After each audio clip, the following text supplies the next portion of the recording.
Thanks, Mike, and thank you for inviting me to share. I'm from Adelaide, not from Singapore, as you might be able to hear, although I'm told my accent is no longer quite as thick as it used to be. But I've been here 15 years, and as Mike said, I'm a keen observer of Singapore's transport. And I'm going to try to share with you some of the background stories behind what Joe Fai shared with you earlier before the tea break. And it's a long-term perspective, hence the title, A Long View.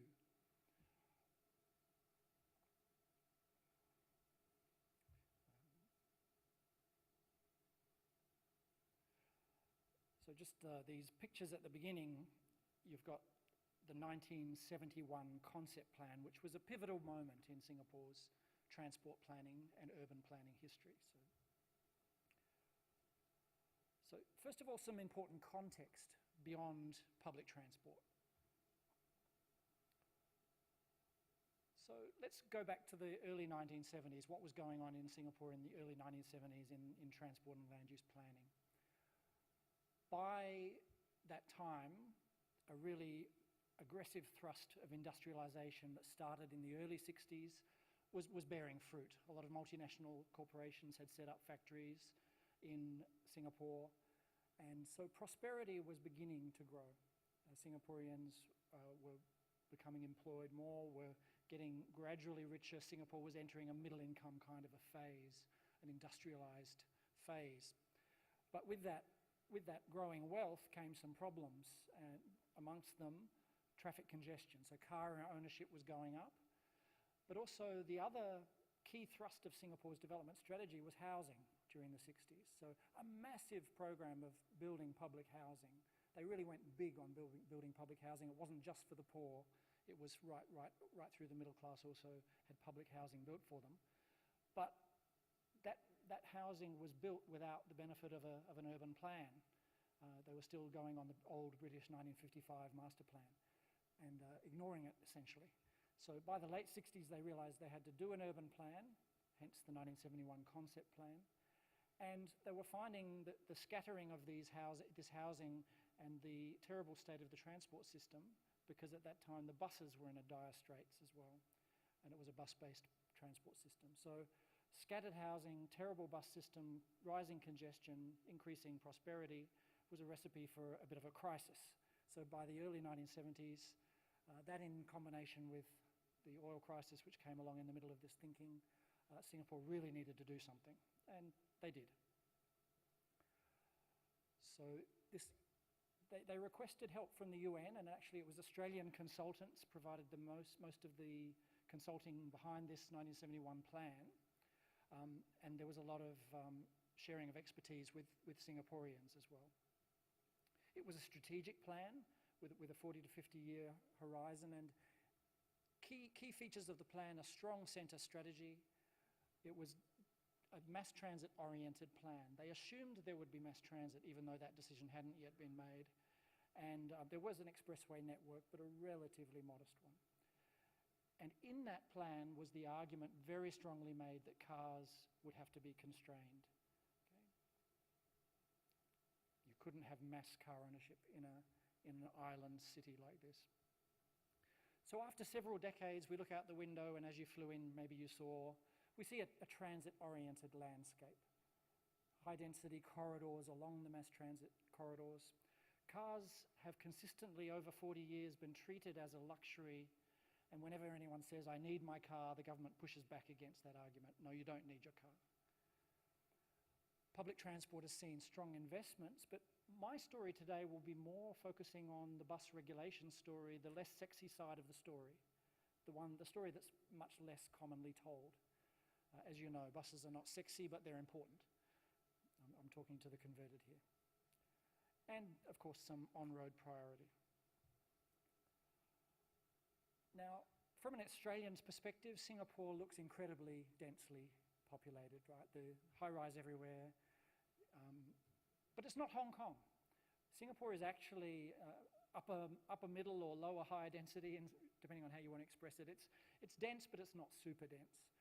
The urban parts of Singapore, you exclude the forests and stuff, it's about 100 people per hectare on average. That's not the residential density, that's the overall urban density, a net urban density.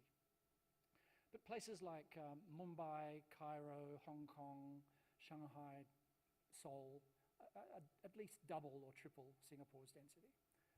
But way up the top there, you can see some American and Australian cities, very, very low densities. You heard from Joe Fai about Singapore's policies towards cars, okay? And very, very well known is the electronic road pricing. And we've heard some mention about road pricing as an agenda for Australia. But in fact, the most powerful tools that have been used in Singapore has been the restraint of car ownership, making initially simply by making it expensive with taxation. There's quite a lot of jargon there of acronyms, Singapore acronyms, but the ownership restraint, ARF is the additional registration fee, which started in the late 60s and was progressively jacked up. It maxed out at about 180%. So it about almost tripled the price of a car at its maximum point. And then it was replaced by this auction system, the vehicle quota system, which leads to these auction prices called the COEs, the Certificates of Entitlement. Parking in public housing is unbundled, so you don't get a parking lot with your house. That also was important. And, but on the usage side, that's more just to manage the traffic, to keep it flowing. It's not to limit traffic. So the focus of these two sets of tools are different. So it's a misunderstanding to think that ERP is to limit traffic. It's just to keep it flowing. The limiting the traffic part of the policy is limiting car ownership. So you could call this a tough-minded bargain, a hard-nosed bargain which was struck with the people. Singapore was a relatively authoritarian place in the 1970s, more so than now. But nevertheless, the Singapore government had to keep its people happy. And so this wouldn't have been feasible unless the Singapore government had made sure that it was politically feasible. So it kicked this in at a time when car ownership was relatively low, only around 100 cars per 1,000 people. You can do it when only a minority of people have cars. You can start this process. So they made car ownership expensive. They drastically slowed down the rate of growth. And in return for that sacrifice, they made sure that the traffic flowed, okay? So that hence the ERP and all of that.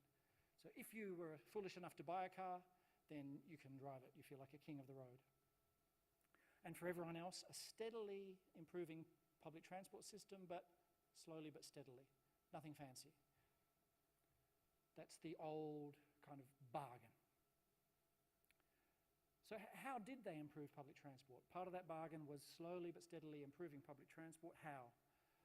Well, here's a framework for understanding the regulatory arrangements for buses, right? So this may or may not be familiar to you.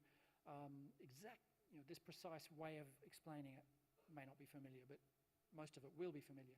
So way off on the left, you've got public monopolies, quite familiar, run the buses as a government endeavour and only as a government endeavour. Way off on the right, you've got complete deregulation. So you might have, say, developing country style deregulation where it's a free-for-all, or maybe UK style deregulation where it's just slightly less of a free-for-all, but nearly a free-for-all. And the current arrangements in, say, Perth or Adelaide, you've got proactive planning with service contracts, which is a familiar situation for Australians, and we got there from the public monopolies beginning. Singapore is getting to that point from the opposite direction. So Singapore has been in the middle there somewhere with franchises, and I distinguish two sort of different ways of having franchises. So monopolies, but monopolies in which the operators have quite a lot of freedom and they're taking the revenue risk. That's where Singapore has been for 30 years. So I'll just go back into history a little bit to look at these. So way back into the past. Pre-1935, you had a monopoly in the core of the city. Formerly trams, but then trolley buses. But outside that dense urban core, you had a totally unregulated free-for-all system of mosquito buses, which were named like that because of their racing behaviour. Zing, zoom, zing, you can kind of imagine it. Okay, but eventually the colonial government got fed up with the chaos of the mosquito buses and decided to shift to a franchise arrangement, forced them to merge into 10 companies and gave each of those companies a corridor, essentially. And so for many decades, that was the arrangement. So going from deregulation to passive franchises. So the 10 companies plus the STC in the centre, they had their monopolies. There were service obligations in theory, but hardly implemented.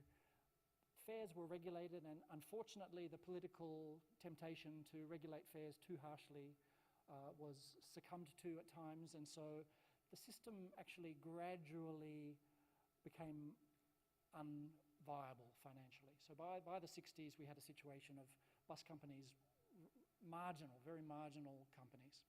The services deteriorated, and so then people with private cars started to run illegal taxi services, shared taxi services, running along the bus routes, calling out a destination and offering services to supplement the failing bus system. So that was the situation in which the government was faced with this dilemma in the early 70s. They thought maybe the problem was management, and so they forced the companies to merge, hoping that bigger companies would be better managed. That didn't work. Then they forced them to merge into one single private company, SBS. And for a year or so, that also didn't work. So in the following year, they inserted some public servants. They basically said to the shareholders, they gave them a bargain they couldn't refuse. Either it was probably, we'll nationalise you, or you accept some civil servant management. They were still thinking management was the problem. Okay? So they inserted some civil servants as managers, and they sorted things out.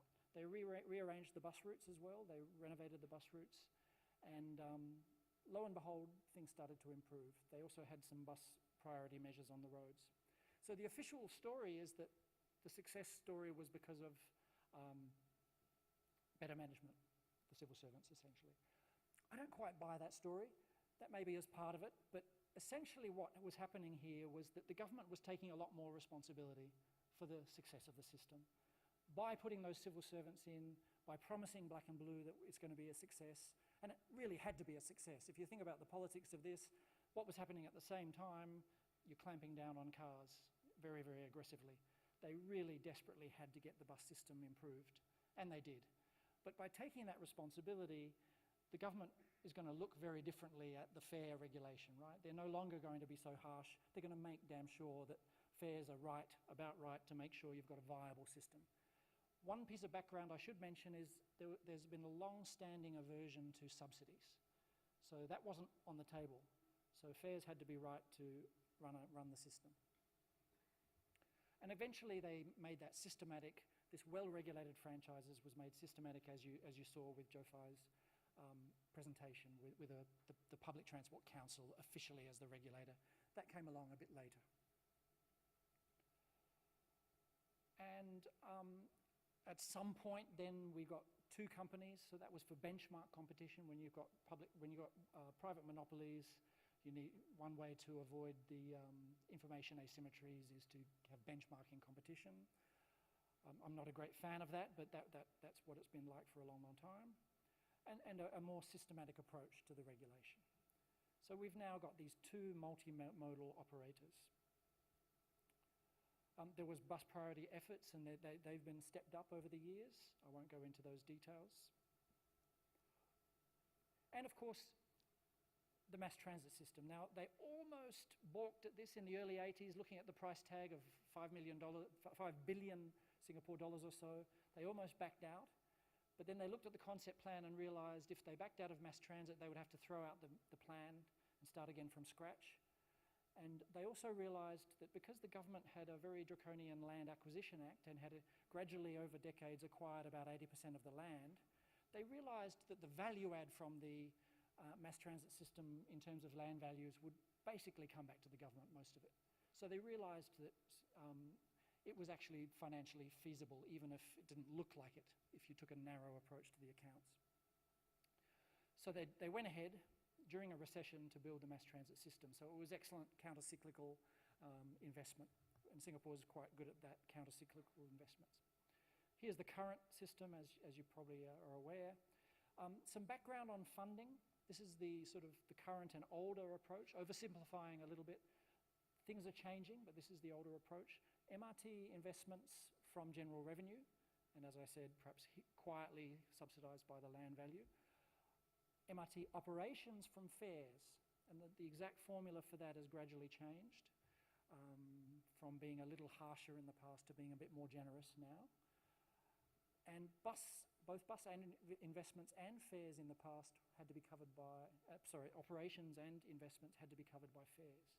And as you heard from Joe Fye, that's changing now in the new arrangements. But this is a pretty high standard, you know, the customers basically have to pay for the bus system in toto in the past. In the 90s, there was a really big thrust to improve the integration, and quite a successful thrust. That included physical integration and lots of the things which are continuing, as you heard from Joe Fye. Part of that was common ticketing, so way ahead of Australian cities in terms of getting common ticketing and contactless cards since 2002. The so-called EasyLink card initially, and then there's a competitor, so you've got two competitors there, CPAS approach. Now coming more to the present and looking at the rising challenges, the dilemmas in the last 10 years, and as we look ahead. Singapore had a problem in the 2000s, in the last decade, the noughties. There were two surges. There was a surge of population that was mostly about foreign workers, temporary workers coming in. But that coincided with a surge in the vehicle fleet, especially cars. Now, the official story is that there was a glitch in the COE system, the approach to setting the number of cars are allowed to be registered each month.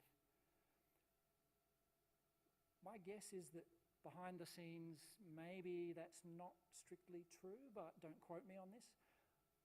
My guess is maybe there was an experiment going on. Let's see what happens if we allow more cars and see if we can cope. And the answer is no, we can't. By 2009, some serious problems emerged, and the government changed its mind. Now, to pour a little bit of cold water on ERP for Australian cities, the politics of ERP, even in Singapore, is pretty nasty. And the government realised by 2009 that it sounds nice in theory, and transport economists will tell you it's more efficient to regulate use than to regulate ownership. Regulating ownership is a very blunt instrument, it's certainly true. But politically, it's easier to keep cars as a luxury. It's easier to keep cars like country club membership, and then the people who own them feel good about being elite. The people who don't even think about it, because I'm not the kind of person who goes to country clubs. It turns out in Singapore's context to be politically feasible, whereas charging people a lot once too many people own cars turns out to cause screams. Walao is like saying "oh sugar" equivalent in Singapore. Or "oh far out," kind of, you get the idea, right? So people are complaining and you get this satirical complaints. So the government backed away from that approach. Singapore has about 45% of resident households now own a car, which is getting dangerously close to a sort of a political majority.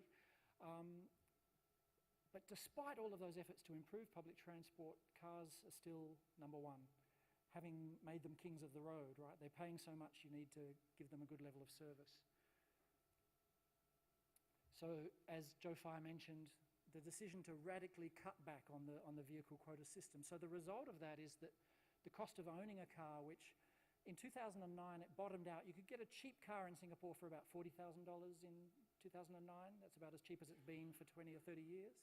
Sounds expensive to Australian ears, but Singaporeans were getting really, really excited about that. But now it's back that about the cheapest car you can get about now is about $100,000. So having said, well, toyed with the idea of letting car ownership grow, the Singapore government has now backed away from that. And so what will we promise instead is the dilemma facing Singapore over the last few years. And you can see that reflected in what Joe Fye was saying. There's a really strong effort to improve the alternatives to cars, and especially the alternatives to car ownership. A renewed urgency to fill those mobility gaps left. If you don't have a car, there's public transport, but the MRT is not enough on its own. So How do we get to a car-light Singapore? MRT is great, but it's not enough. You need buses as well. But Singapore's bus system currently is not good enough. It may sound great, you know, the typical headways are way ahead of the targets we just heard, but nevertheless, for middle-class people who aspire to own a car, waiting for 15 minutes for a bus in this context, where the average bus ride is only 5 kilometres, half your time is waiting if you're waiting for 15 minutes. So you need to aim higher. We need to have sort of Zurich or Vienna type 6-minute headways as our standard in Singapore. At least that's my view. And so we need a really ambitious bus system. So the question is that the LTA now has power. I'll go to the next slide first.